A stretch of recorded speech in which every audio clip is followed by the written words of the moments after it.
రాజకీయాల్లో రొటీన్ డైలాగులు కార్యకర్తలకు కిక్కివ్వవు. పైగా ఇది సోషల్ మీడియా కాలం. పదే పదే చర్చకు రావాలన్నా, జనాల్లో వైరల్ కావాలన్నా కొత్త ట్రెండ్ ని ఫాలో అవ్వాల్సిందే. అదే ఇప్పుడు తెలుగు రాష్ట్రాల్లో పార్టీలు ఫాలో అవుతున్నట్టు కనిపిస్తోంది. ఏపీని రఫ్ఫాడిస్తున్న రప్పరప్ప తెలంగాణలో కూడా ఎంటర్ అయ్యాయి. ఆ బిడ్డ మీద ఒక్క గీటు పడ్డా వంట గంగమ్మ తల్లి జాతరలో ఈ ఆట తలలు నరికినట్టు రప్ప రప్ప నరుగుతా ఒక్కొక్కడిని.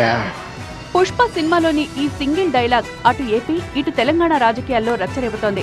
పటాన్చెరు నియోజకవర్గ రైతులకు రైతు భరోసా ఇవ్వాలని డిమాండ్ చేస్తూ జిన్నారంలో ధర్నా చేపట్టింది బీఆర్ఎస్ పార్టీ.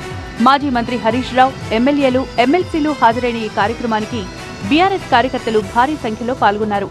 ఈ సందర్భంగా 2028లో రప్పారప్ప 3.0 లోడింగ్ అంటూ ప్లకార్డులు ప్రదర్శించారు కార్యకర్తలు.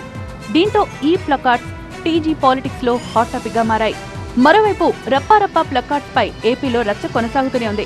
2029లో వైసీపీ అధికారంలోకి వచ్చిన వెంటనే గంగమ్మ తల్లి జాతరలో వేటను నరికినట్లు ఒక్కొక్కడిని రప్పారప్ప నరుకుతామని రాసున్న ఫ్లెక్సీని జగన్ పర్యటనలో ఓ కార్యకర్త ప్రదర్శించడం వివాదం రేపింది. ఆ డైలాగులో తప్పే ఉంది అంటూ జగన్ కామెంట్ చేయడం మరింత రచ్చరేపింది. రప్పా రప్పా గంగమ్మ జాతరలో పొట్టేలు తల నరికినట్ట రప్పా రప్ప నరుకుతాం మంచిది. రప్పా రప్పా అంటూనే జగన్ కామెంట్స్ కు కౌంటర్ ఇచ్చారు సీఎం చంద్రబాబు. రప్పా రప్పా నరికేస్తాం, లేదంటే గంగ జాతరలో బలిచ్చేస్తాం. విచిత్రమైనటువంటి మనస్తత్వాలుండే వ్యక్తుల వారుగా ఉంటారు. నాయకులు నేరాలను ప్రోత్సహించడం ఏంటని ప్రశ్నించారు. ఇలాంటి డైలాగ్స్ తో సభ్య సమాజానికి ఏం మెసేజ్ ఇస్తారని జగన్ ను ప్రశ్నిస్తున్నారు కూటమి నేతలు. రప్పారప్పాకు మీరింకా 4 ఏళ్లు ఆగాలేమో, మేం తలుచుకుంటే ఇప్పుడే మొదలు పెడతామని స్ట్రాంగ్ కౌంటర్ ఇస్తున్నారు. అయితే డైవర్షన్ పాలిటిక్స్ లో భాగంగానే కూటమి ప్రభుత్వం అనవసర విషయాలను తెరపైకి తెస్తోందని మండిపడుతోంది వైసీపీ. చంద్రబాబు ప్రభుత్వానికి చిత్తశుద్ధుంటే జగన్ లేవనెత్తిన ప్రశ్నలకు సమాధానం చెప్పాలని ఆ పార్టీ డిమాండ్ చేస్తోంది.